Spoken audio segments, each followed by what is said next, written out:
আসসালামু আলাইকুম।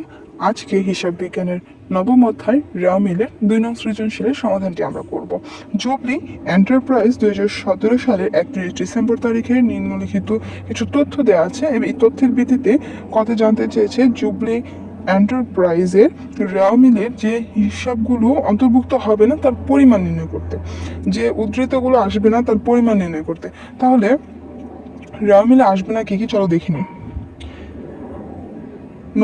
নগদ তহবিল 1/1/2017, এটি প্রারম্ভিক নগদ তহবিল, এটি রেওয়া মিলে অন্তর্ভুক্ত হবে না। মজুত পণ্য 1 তারিখের, এটি প্রারম্ভিক মজুত পণ্য, এটি রেওয়া মিলে আসে। মজুত পণ্য 31/12/2017 যেটি, এটি রেওয়া মিলে আসবে না, এটি হচ্ছে সমাপনী মজুত পণ্য। তাহলে রেওয়া মিলে আসবে না এই এন্ট্রিগুলো আমরা দুটি পেয়েছি, একটি হচ্ছে নগদ তহবিল 1/1/2017 এবং মজুত পণ্য 31/12/2017। চলো অঙ্কটি দেখে নিই। রেওয়া মিলে যেই উদ্ধৃতগুলো অন্তর্ভুক্ত হবে না তার পরিমাণ হলো বিবরণ টাকা। নগদ তহবিল 1/1/2017 6,000 টাকা, মজুত পণ্য 31/12/2017 35,000, টোটাল 41,000 টাকা। কত জানতে চেয়েছে উপযুক্ত উদ্ধৃতগুলো দ্বারা জুবলি এন্টারপ্রাইজের রেওয়া মিল প্রস্তুত করো। তাহলে রেওয়া মিলের জন্য জুবলি এন্টারপ্রাইজ রেওয়া মিল 31 ডিসেম্বর 2017, ক্রমিক নং, হিসাবের নাম, খতিয়ান পৃষ্ঠা, ডেবিট টাকা, ক্রেডিট টাকা। এখানে কোন এন্ট্রিগুলো কোন পাশে যাবে?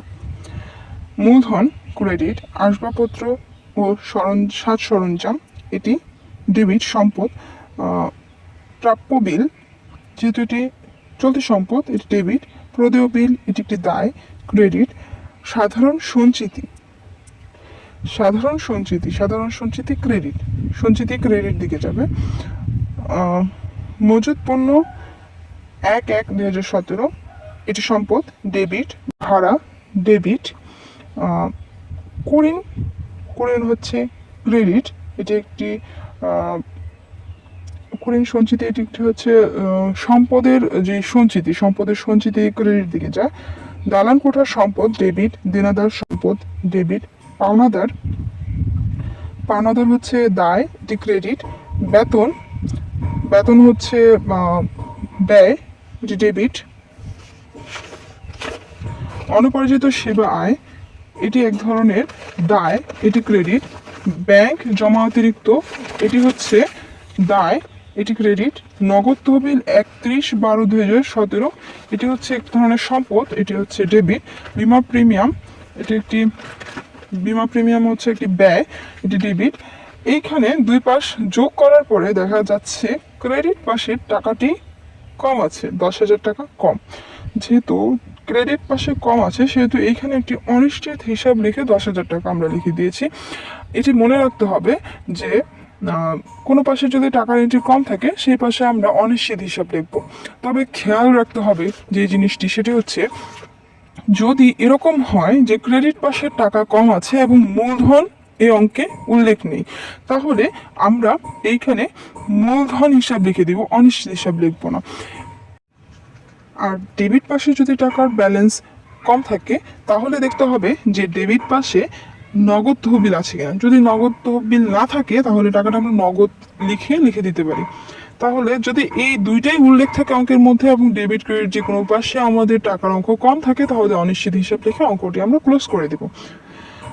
গ নম্বরে জানতে চেয়েছে মূলধন জাতীয় ব্যয় এবং মুনাফা জাতীয় ব্যয়ের পরিমাণ নির্ণয় করো। এখানে বিবরণ টাকা লিখে আমরা ছকটি করব। মূলধন জাতীয় ব্যয় কি? মূলধন জাতীয় ব্যয় হচ্ছে আমাদের প্রতিষ্ঠানে মূলধন গঠনের ক্ষেত্রে কি ধরনের ব্যয় হয়েছে, মানে স্থায়ী সম্পদ ক্রয়ের ক্ষেত্রে যে ধরনের ব্যয় হয় এই ব্যয়গুলোকে আমরা এখানে অন্তর্ভুক্ত করবো। যেমন আসবাবপত্র, সাজ সরঞ্জাম 50,000 টাকা, দালান কোঠা 45,000 টাকা, এগুলো হচ্ছে মূলধন জাতীয় ব্যয়। আর মুনাফা জাতীয় ব্যয় কি? মুনাফা জাতীয় ব্যয় হচ্ছে যে ব্যয়টা আমরা এই বছরের জন্য করে, এই বছরের মানে চলতি ব্যয়গুলো যেগুলো আছে সেগুলো। এটা করার জন্য নিউ প্যাটার্নটা হচ্ছে আমাদের যে বিক্রিত পণ্যের ব্যয়ের সাথে পরোক্ষ যে খরচগুলো আছে সেগুলো আমরা যোগ করে দেবো। এখানে বিক্রিত পণ্যের ব্যয় কিভাবে নির্ণয় করতে হয়? বিক্রিত পণ্যের ব্যয় হচ্ছে প্রথমে প্রারম্ভিক মজুত পণ্য, তারপর হচ্ছে ক্রয়ের সাথে জড়িত লেনদেন, বাদ হচ্ছে সমাপনী মজুত পণ্য, তারপরে যোগ দিতে হবে আদার্স যেই খরচগুলো আছে। যেহেতু এখানে ক্রয় নেই তাহলে আমরা ক্রয়টা এখানে অন্তর্ভুক্ত করতে পারছি না। সুতরাং আমরা প্যাটার্নটা ওইভাবেই দিয়ে যাচ্ছি, যেমন হচ্ছে মজুত পণ্য 1/1/2017 মানে প্রারম্ভিক যেটা সেটা 40,000 টাকা, বাদ দিলাম সমাপনী মজুত পণ্য 35,000 টাকা। বাদ দেওয়ার পরে এখানে ভাড়া আছে, ভাড়া 50,000 টাকা, বেতন ভাড়া 5,000 টাকা, বেতন 5,000 টাকা, বিমার প্রিমিয়াম 8,000 টাকা। এখানে কুড়ির সঞ্চিতি আছে, কুড়ির সঞ্চিতি আমরা অঙ্ক থেকে বাদ দিই, এটা ব্যয় থেকে বাদ যায়। যেহেতু কুড়ির সঞ্চিতি বাদ যায় সেহেতু এখান থেকে ডিরেক্ট আমরা বাদ লিখে কুড়ির সঞ্চিতি 3,000 টাকা লিখে দিলাম, ক্লোজ করে দিলাম। এখানে যে টাকাগুলো যোগ বিয়োগ করার পর আসতেছে সেই টাকাগুলো আমরা 20,000 টাকা, এই টাকাটাই হচ্ছে মোট মুনাফা জাতীয় ব্যয়।